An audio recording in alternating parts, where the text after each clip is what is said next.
Pakistan state and Pakistanis, we all have a similar stance of Iranian protest because it's the combination of Reuters and protesters.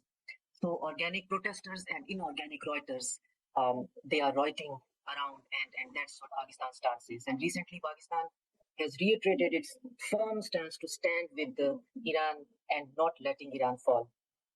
That is the question of time, like how Iran is going to this pressure and to this situation. But Pakistan has its very open and stated policy that Pakistan needs stability in its region, in its neighborhood. It's not in Pakistan's interest. Rather, it's existential threat for even Pakistan if Iran falls or if Iran's regime is decapitated. So Pakistan has a very stated position, and Pakistan materially provided, to my understanding, some kind of intelligence-based help to Iran because the Reuters were comprising of multiple fractions from Kurdistan and another terrorist organization, Khalqul Mujahideen, who was trained in Albania, if we remember that, by some three-letter agency, Western agency.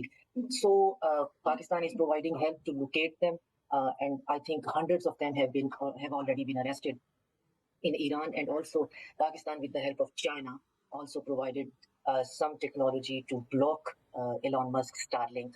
So there was a internet blackout, and it was nearly impossible because Western claims are that Starlink cannot be blocked, but in Iran it has been blocked. So Pakistan is very open about its policy. Pakistan, with the help of the region, especially with the help of Central Asian countries, with the help of China, and with the broader region, Gulf countries and Turkey, they have this one thing in mind that this ugly recipe of regime change is now have become cliched.